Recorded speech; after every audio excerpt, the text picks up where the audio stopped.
Hey everyone, Brendan Sander here. How are you? Thanks so much for joining me and welcome to another question and answer session, number 14 in fact. This is all because I just recently hit 30,000 subscribers on the channel, having not done one of these since I hit 25,000. There's 5,000 new subscribers, and I bet you there's a lot of other people who tune in. And certainly going through questions and things that you guys want to know is always a lot of fun for me. So I've got 22 questions that you guys provided.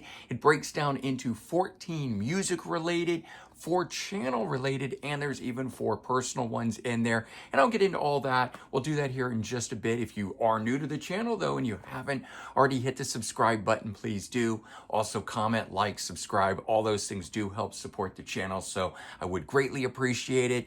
And of course, if you turn on notifications, then you get to stay up to date on everything else that's going on here on this channel. But right now, we're going to do a question and answer session. So just to catch up some of the new people who maybe don't know, I am a licensed registered architect in the state of New York. Yes, I have a regular day job that is different than making all the videos and content for you guys out there. But of course, my passion is music. It always has been. I started collecting seriously back in 1989. So 36 years on, I now have over 13,000 CDs, over 350 box sets, and over 400 records in my fantastic collection, of which you can see some of it right here in the background. And now let's go ahead and dive into these questions that you guys sent in to me. As always, I'm going to do my best to pronounce names. I'm taking it from the YouTube profile handle, whatever you want to call it. So maybe it's a name, maybe it's not a name. I don't know. I tried to take the at and whatever the name was and figure out what your name is. So coming in, we're gonna start, I should say, with the music related ones. I mean, they're all music related, but the ones that are specifically about music type things. And so we're gonna start off with Mike from Canada, who wants to know if I budget for CD purchases. And I don't really budget per se, but obviously there's only just so much money that can go around to doing these things, the things that we love, putting it into that as opposed to other bills and whatnot. But, I keep an eye on it. Fortunately, being an architect, I have a pretty good job that has a decent income, and it allows me the freedom, so to speak, that I can pretty much spend, I know roughly what I can do each time I go to a store, and I know when it's getting to be too much, and I keep that in mind. But I'm not one of those ones who sets money aside to be able to go get something, and I also don't put stuff back if I want it. Just like if I'm traveling to a record store, I'm going to buy it. I'm not going to say, oh, maybe it's too much, whatever, I'll come back for it another time or whatnot. I buy it if I'm interested in it, if I want it, and it goes in the collection. There's been too many times where when I did have budgets, which was like back when I was going to school or when I first started out as an architect, and I did very much have a limited amount that I could spend. And that was generally the idea of, like, you can buy 1 CD a week or 2 CDs a week or that sort of thing. And I don't really have that now. But obviously I can't just buy endlessly, but I do pretty much try to just buy the things that I'm interested in and not wait on it, not put it off, because you never know when it's going to be gone. So that's sort of where that part is. And a related question to it is John Nemost, who wants to know about how much a month I spend. But likewise, I don't really track the amount of purchases that I make. So I don't really have a number in my head. You guys do watch my new music finds episodes, and sometimes I have as few as, 5 or 6 CDs, and other times I have 20 to 25 CDs. It really just depends. And so I guess when the weeks that I have the lesser purchases, it allows those greater ones.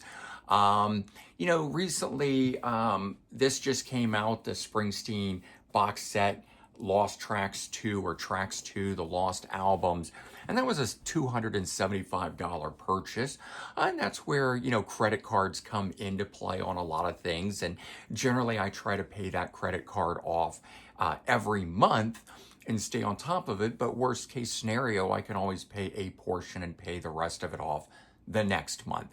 But I do try to stay up and pay all that off. So even if I'm paying for things on credit cards, whether I'm purchasing through eBay or an online place or whatnot, I am keeping an eye on it. And if I can't pay that off that month and I go into the next month, then I know that I ought to spend a lot less so that I can get caught up at the end of that month. But that's sort of how I think about budgeting and the idea of how much I'm spending, but I don't really track it to be able to give you guys numbers on.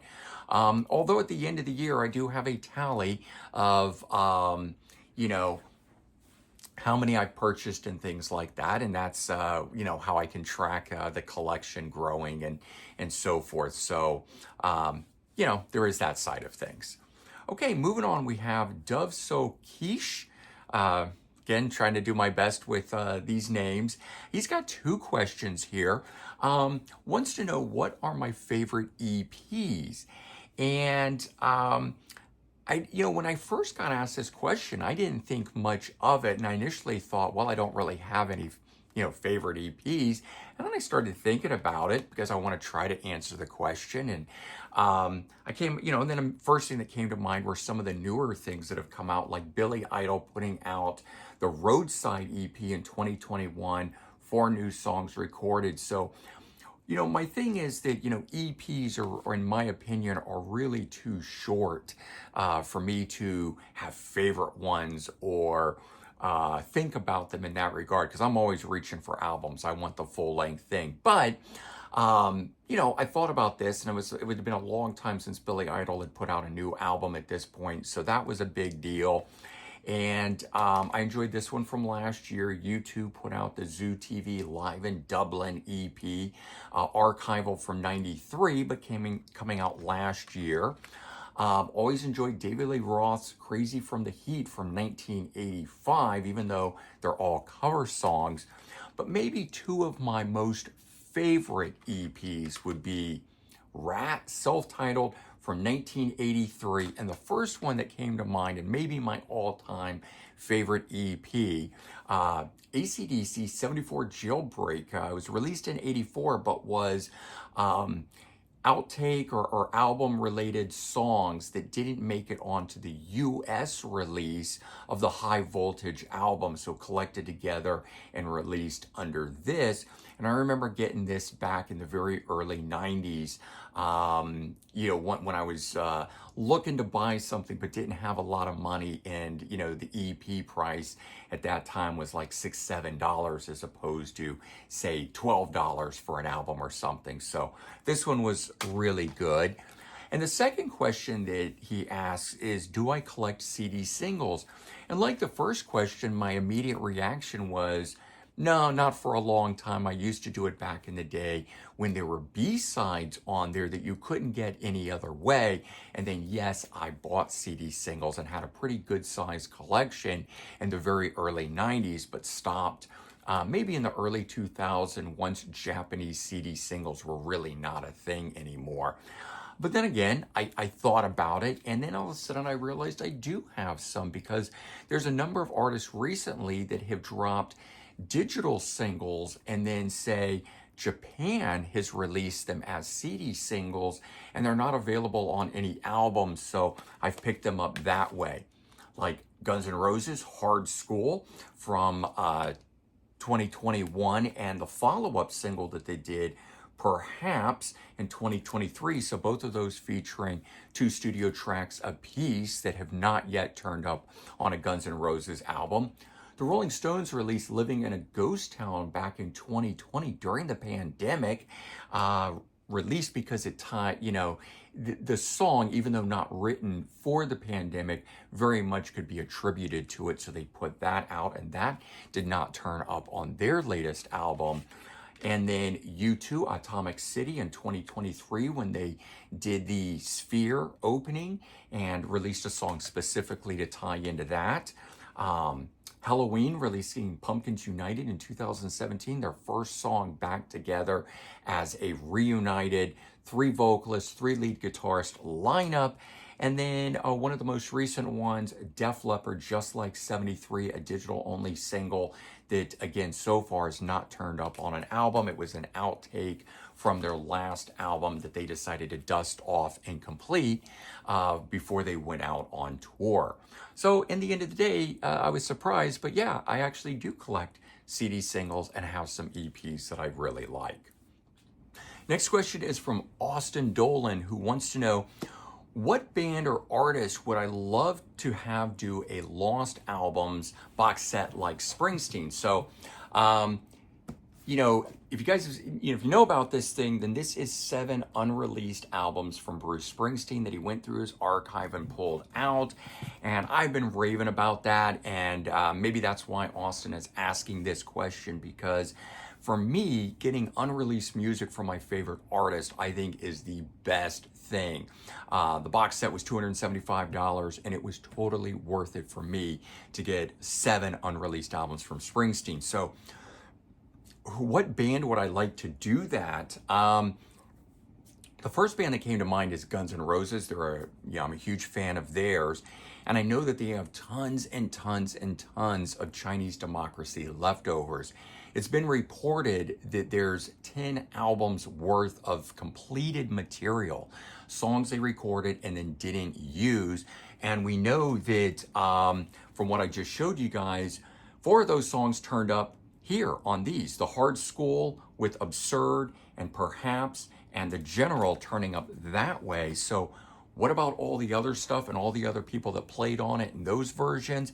I would love to get a big box set of Chinese Democracy. I don't think we'll ever see that. I think this stuff will slowly come out with, Axl, Duff, and Slash recording it, but we'll probably never actually see it in its original take.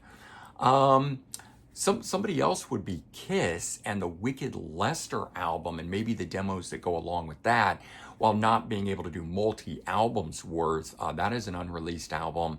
And it is out there in bootleg format, but I mean, get an official version of the Wicked Lester album released. That was the first Kiss album. Before they called themselves Kiss, they were Wicked Lester. They recorded an album for, I want to say, Epic Records. Didn't like it, refused to release it. It was shelved. It's never been released. So that would be cool. Then I'd also like to get the Def Leppard Pre-Hysteria album that the band recorded with Jim Steinman. That was the producer they used before Mutt Lange. And so they recorded it with him, but didn't like it. Later on, Mutt Lange came available and they re-recorded with him, and I don't know how close the original stuff is to what ultimately Hysteria became, but I know that they paid Jim Steinman a huge amount of money to essentially buy him out of his contract and be done with him. Deleted or shelved all of that material and didn't release it, and instead began working with Mutt Lange. So to get a whole, say, whatever that album is, or even a Hysteria box that includes that, would be a really cool thing. But other big artists that I love, like Pink Floyd, have done huge deep dives into the archives and released things already. So a number of the bands that I like have released those unreleased albums. Bon Jovi released the 2 CD version of New Jersey, because that was originally supposed to be a double album, and some other artists have done that kind of stuff. So I have gotten that sort of stuff from a lot of the artists that I really love, but Guns N' Roses would probably be the biggest artist that I would love to do a Lost Albums type thing from. All right, James Levin wants to know, what is my favorite Kiss album? And that's an easy one. It's Dynasty from 1979. I don't really know why I've been attracted to this one so much. I've always liked the song I Was Made for Loving You, which, yes, is as close as they've gotten to, say, a disco written song or hit. I also like 2000 Man, so I really found this album and went and bought it at the time when Kiss first reunited for the Unplugged album, and Ace Frehley did 2000 Man, and I found out that it was on this album, so making me like the album even more. But since that time, I've really grown to love it because it is like a disco-infused rock album. And I have just found that I really enjoy that sort of riding bass line that is usually associated with disco music. And when it's turned up on some rock albums, I've liked it. So this album here, even though it's not one of their most popular, is probably my favorite. Now, of the non-makeup era, my favorite album is Lick It Up, and this could easily be my favorite Kiss album from '83. Love that album. It just rocks solid all the way through, like really no other album. And I gravitated to that one for some reason. I do love Love Gun from the makeup era. That's another one. But my first Kiss album that I bought was actually Revenge in 1992. When this came out at that time, I loved the song Unholy, bought it, fell in love with them, and that's when I started going backwards on all Kiss music. So I came into Kiss at a much later date, but having grown up with Kiss in the 80s, I knew all of those big Kiss hits that they had, just started with them in 1992. Okay, Lewis Carty wants to know what inspired me to buy the album Dancing on the Milky Way from 2024 by Hot Damn. Now, this is an all-female group, and the songs on here, I think, started being released around 2020 or 2021, and they were all released as singles before being gathered up for this album, and I never heard about the band before that. But I saw this album cover and the name, and it just looked like something that would rock. And so I checked it out. I found it during one of my compiling for the episode of What Just Dropped, and I gave it a listen to see if in fact it was something that I should share with you guys, and immediately fell in love with it. It's just catchy, it's great rock, it's got a little bit of a pop edge to it, but everything on it is just really good, and I think the female vocalist is really great singer. So good guitar, good rock, great singer, just all of the above. Turned out to be something I liked, but it wasn't anything that I set out to find or buy or anything like that. I will buy music basically one of two ways. Either I hear something and it absolutely connects with me, or two, there's somebody in the band that I know. They come from somewhere else. And so I basically buy music based on one of two things. And this one was one that just connected with me musically. Okay, next up we have a question from Matthew Parnas, and he wants to know what I use for stereo equipment. And I have made a couple videos that have focused on that, so there's those videos out there. I won't spend too long on this. For a CD player, NAD C538. I think that's New Acoustic Design is the what NAD stands for, that brand. The stereo amplifier NAD C316BEE. And then the speakers are Fine Audio, and I really have to say I like that. I focused very much on the speaker aspect of it when I was going out shopping for a system. The electronics of things, you know, there's a lot of range in it, and you can get really good things from very low dollar all the way up on it. But as long as you're getting a pretty solid piece of equipment, it really comes down to your speakers in the end of the day. And I can't remember the other ones that I listened to, but on that particular day, I tried a number of them and ended up liking Fine, F-Y-N-E, Fine Audio. Got a pair of speakers from them, and I do not have a subwoofer as part of it. I've never been big into the bass. There's a lot of low end in the Fine Audio speakers that I have. They have their own, I guess you'd call it a subwoofer from the bottom of it, as well as the regular part of the speaker itself. So I get a lot of good low end that way, and it's enough for me. All right, Dano wants to know, do I think I will outgrow my current music space and need to build more?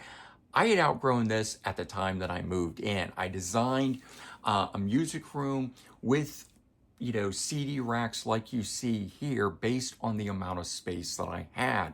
I never sat down and said, well, I have X amount of CDs and I have to design this much space for it. Maybe I should have, but I've always been one who designs based on aesthetic, not necessarily based on total need. I knew that I would probably not fit it all on the shelves.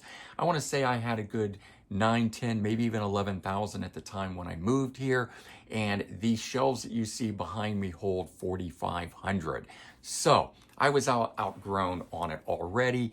And, this ties into the next question, which is PJH Vols wants to know, is there a master plan to display my entire collection? And yes, absolutely there is. Probably more means a bigger house, a home extension. I have thought about what I would do if I build an extension on the house and how I would do it. My house does not have a garage, so I would probably build a garage and then another room above the garage, connecting it to the second floor. And then that part of the second floor would become a soul music room. And I would design that specifically to hold everything at that point. But I do plan to also have some new CD racks built. I've thought about where they would go, and it still would probably not hold everything, but I do plan to do that. So I plan to get more of it out on display and easier access for myself. Okay, next question, Jeffrey Kroger. Do you have a whole collection catalog, or do I have the whole collection cataloged? No, I do not, but what I film for this channel, especially the new music finds that I do every week, I have filmed one every week since I started, well, not ever since, but very early on. It's one of the first videos I started filming. And I've often thought that documenting all of my purchases and the music collection and showing the music room and all that sort of stuff would be able to be used and assisted if I ever need to file an insurance claim. So that's part of why I do it. I don't have it all documented. I don't have it up on Discogs. I think Jeffrey mentioned that he has every one of his purchases documented in case he ever needs to file a claim with his insurance company. He can claim each thing. They don't really do it like that. They don't care the individuality of it per se. I suppose if you hold an insurance policy specific to just music and you're filing it based on a particular album and it's $350 for that one album, maybe. But in general sense of home insurance, there's an amount of money that is for internal belongings kind of stuff. And I would simply have documented that I have a large music collection and could file in case it was damaged so that they don't think, oh, you're making it up when you say you have a 13,000 music or CD collection. It's like, no, I really do. So when I'm filing that much on lost home goods, there's a reason why. All right, Ryan K asks the question, do you keep a list of hard to find albums that you're looking for? I do not, because if I find or figure out that there is a hard to find album that I want to dig up, I hunt until I dig it up. Once in a blue moon, that album will be $250 or something, and I'm not willing to spend it. But usually that is for an artist that I'm not head over heels for, and I don't really need that one album, and I let it go. And I do write down the occasional one, but mostly what my list is made up of is albums that I want to upgrade. So I bought a copy and it, got a damaged booklet or maybe some sun bleaching or who knows. And so if I ever find it again, I would like to upgrade to a better quality one. And that's because I'm not always thinking about needing to upgrade. If I see it, I go, oh, well, I have that. And then sometimes I go, oh, I can't remember if I'm looking for a better quality version. I check a list that way. But of albums that I'm looking for, I generally hunt them down, buy them, and then I'm done. So I don't have like a rarities list. Now, I do keep a list of albums that are, say I found that a band recorded a second album and has never released it, and I keep an eye out for finding, say, maybe a bootleg copy of that. So I do keep some of those, ones that there are names to those albums, maybe that they've, slipped out in one particular way or another. But of actual physical releases that have come out, like I said, I do track it down, as soon as I can. All right, Dave Whitney wants to know, are there any albums you bought in the past and loved, but now wonder why? And I would say most of it is probably from early 90s era stuff, where like at the time when artists like Sheryl Crow, Joan Osborne, she had the song One of Us, or Meredith Brooks came up with her song Bitch. I went out and bought those albums and I enjoyed them at the time, but very quickly found that it just didn't hold up over the long haul. I might have bought each of those artists' second albums and it didn't really do anything for me, and I fell off. And I've gone back and I've tried those artists at different times and it really hasn't done anything where I felt like I needed to get those albums or have those albums for the collection again. But of artists that I stuck with for a while, really enjoyed, even went and saw live, like Rancid, I enjoyed their stuff in the 90s. I've gone back and listened to it and kind of wonder why, because it's not the best recorded stuff. The two singers don't have the best vocals. It's pretty raw. It was cool for what it was at the time during the sort of re-emergence of punk, and at that time with ska music, like No Doubt, there was a lot of that. So getting into bands that were sort of second tier in those areas, Rancid being one of those, I got into that band, went and saw them live and stuff, but now I listen to their music and their new albums coming out, and it really does nothing for me. And I listen back to it and I just, it was fun for what it was at the time, but I don't think I'll ever fully get back into a band like that. All right, Richard Fallis asked the question, how far back does my music collection go? And I assume he means by years. So I looked at this as my collection. I have albums that go back to the mid 50s and early 60s with artists like I have Elvis Presley, an album called 55, songs I guess that were recorded in that year. Jerry Lee Lewis, I have a few of his albums. Roy Orbison, whose first album I think was 61, and then the Rolling Stones, who released their first single in 62, I think, but first album around 63, 64. And so obviously going on from that, I have albums by The Who and The Doors and The Beatles and other artists. But my music journey really picks up in the very late 60s, 68, 69, and then really takes off in the early 70s. So I'm not a huge 60s era artist fan, but I have some of that stuff. But I do have some stuff that goes back to the 50s as well. All right, and the last of the music-related questions, Kurgan Wins asked, if you could design a better jewel case, what would it look like? And I don't think I could design a better jewel case. What I will say is that I would simply suggest going back to the 1980s fabrication of it, which is a lot harder plastic.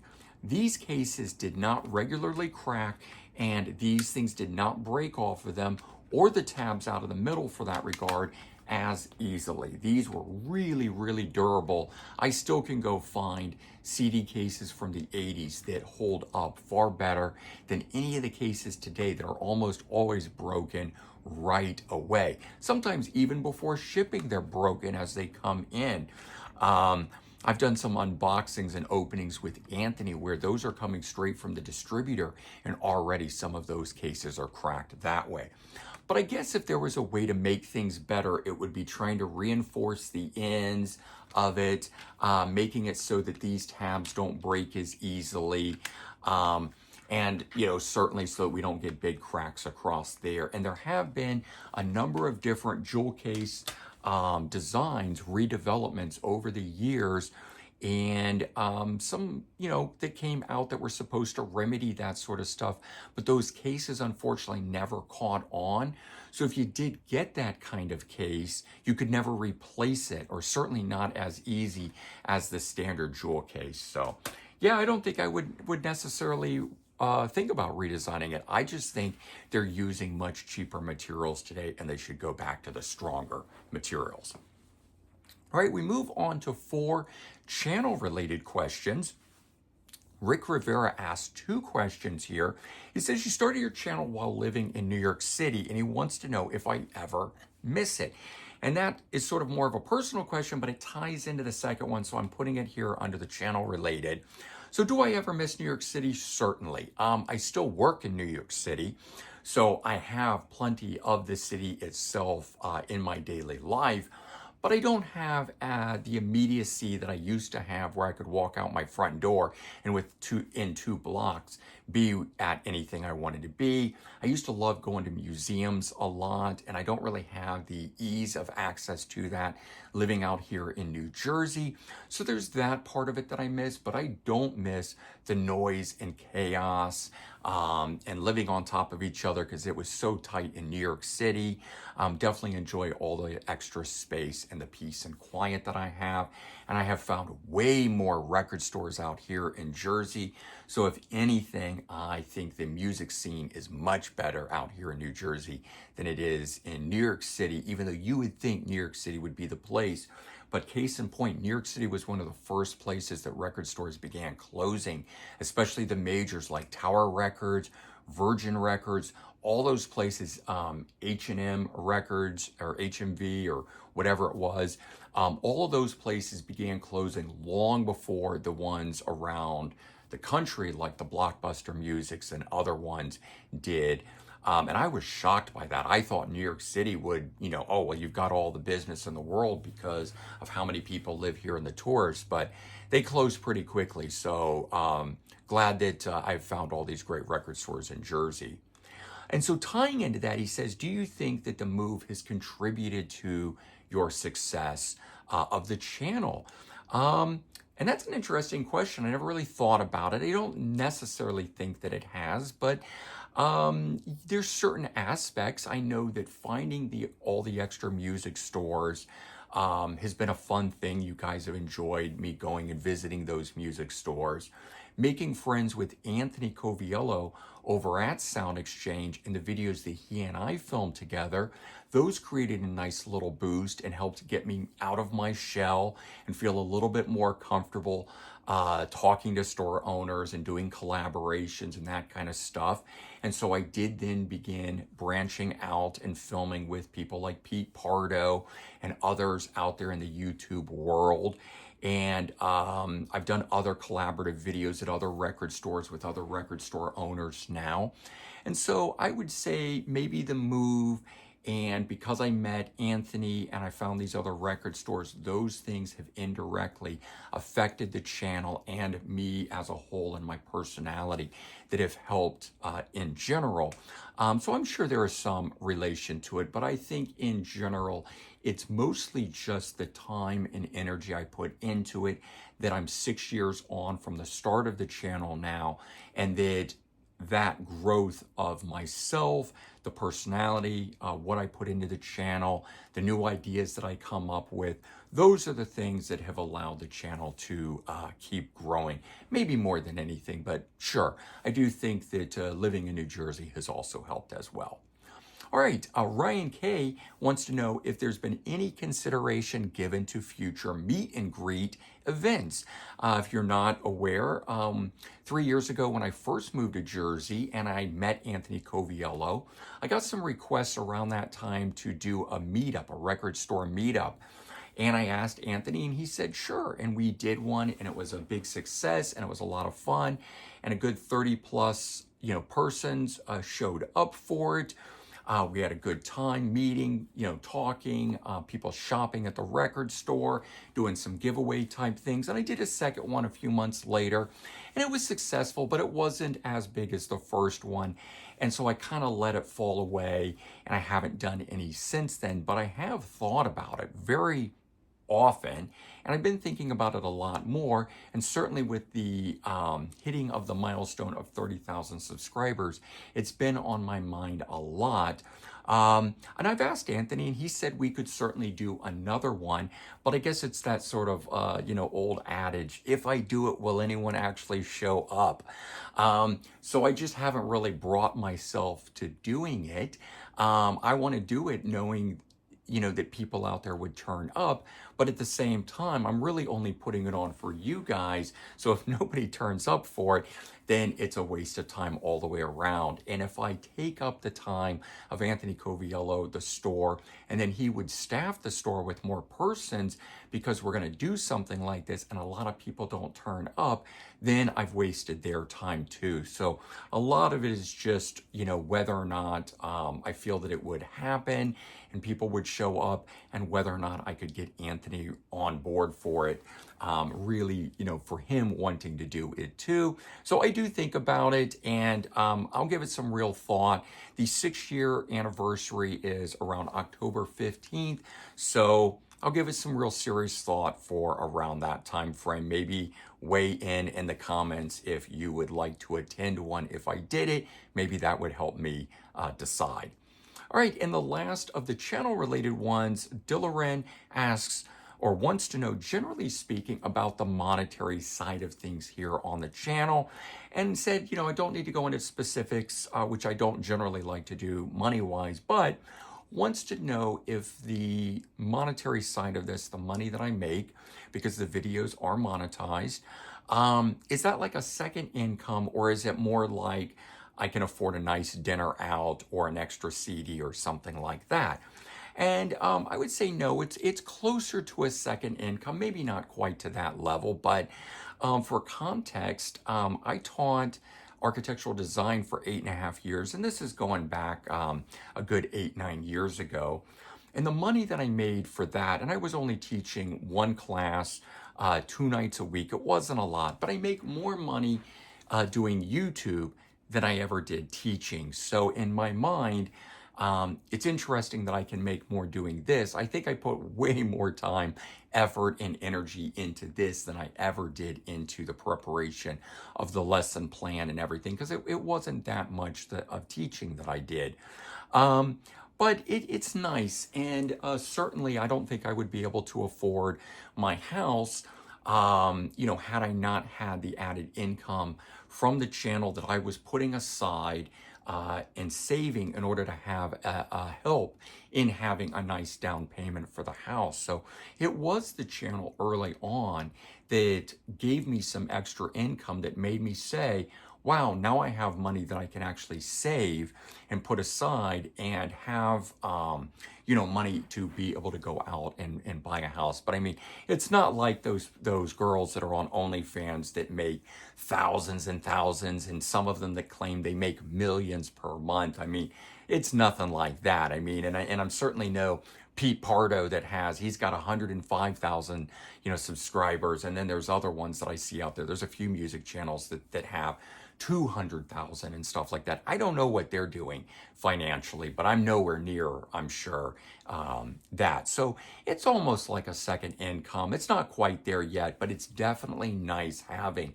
I mean, if the car breaks down or I need a home repair, the money usually comes from YouTube. So it is very helpful having it, because I still pay for student loans and things like that. So I'm still in debt. I'm not debt free, rolling in the money or anything like that. I'm like you guys out there. I may have a good job. I talked about at the top of the hour, but I still pay student loans. I have a mortgage. I have credit bills, things like that, like anyone else out there. So the added money that does come in from YouTube is nice to help those sort of things and take care of the added expenses of owning a home and stuff like that. Okay.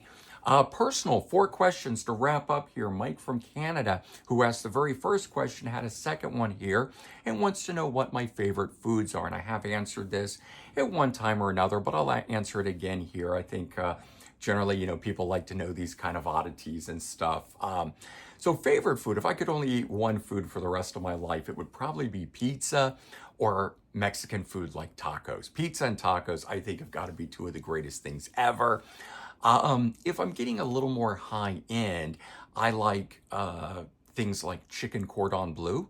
That's chicken with ham and I think it's mozzarella or Swiss, can't remember which one it is, all wrapped together and baked, breaded and baked. That's very good. I like that. Favorite vegetable is corn. I love key lime pie. as far as like desserts go, but I have a real sweet tooth. I love candy. Probably my favorite type of candy, Reese's peanut butter cups. I like any kind of peanut butter related candy. Interestingly, I do not like peanut butter sandwiches, but I love peanut butter cookies, peanut butter ice cream, peanut butter cake, peanut butter candy, you name it. If it's got peanut butter in it, I love it, and stuff like that. Jack Bravo asked 2 questions. He says, was it hard acclimating from Florida, which is where I used to live before moving to New York, and then obviously New Jersey? Not really. I was very excited about leaving the heat and humidity of Florida behind and having snow. I never really had a lot of it. I think it snowed all of 1 or 2 times when I lived in Florida.